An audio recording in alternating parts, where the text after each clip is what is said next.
President. Jeg synes saksordfører har hatt en stødig hånd på denne saken. Det jo flere saker i en sak som blir behandlet ganske raskt, og noen av de også ganske store.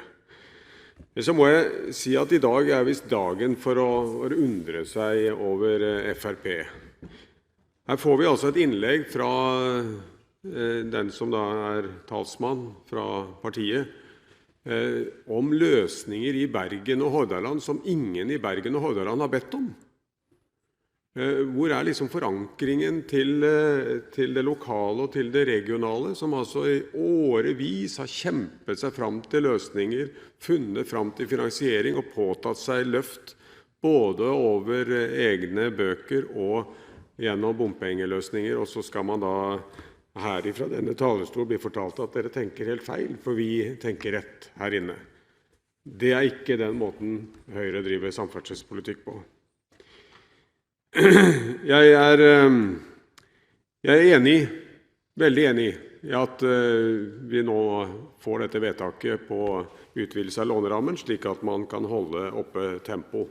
Men jeg håper at statsråden også i sitt innlegg kan si litt mer om når denne bompengesøknaden blir ferdigbehandlet.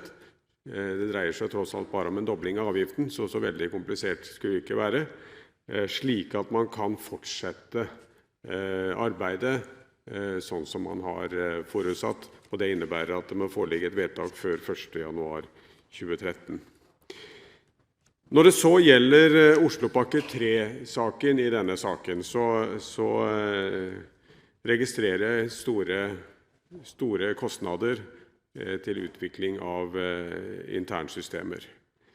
Jeg vet at jeg ikke har noe med det å gjøre, men allikevel så ser jeg at en rekke andre bompengeselskaper velger å konkurranseutsette driften av sine innkrevningsordninger og tjener store penger på det, som gjør at man kan bruke enda mer på vei. Fjellinjen velger å gjøre dette selv, og det kan tenkes at også Fjellinjen kunne ha nytte av å få konkurranseutsatt sin drift. Bare så det nevnt. Når det så gjelder E39 Høgkjølen-Harangen, så vi i grunnen akkurat der vi var i går når vi snakket om E16, og at vi bygger for smal vei, vi bygger for fortiden.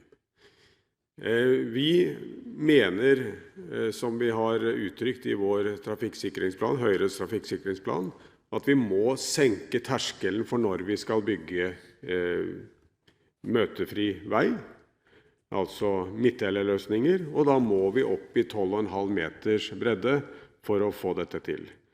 Derfor har vi også et forslag om det i saken, som allerede satt fram. Jeg tror vi kommer til å se at trafikken også her kommer til å øke mer enn prognosen, og at det ville vært klokt å allerede nå foreta den utvidelsen. Så til Tromsø-saken, som egentlig sakens hovedsak, sånn som det blir fremstilt. Og vi støtter selvfølgelig den ordningen som har vært der i mange år, og den utvidelsen som nå skjer.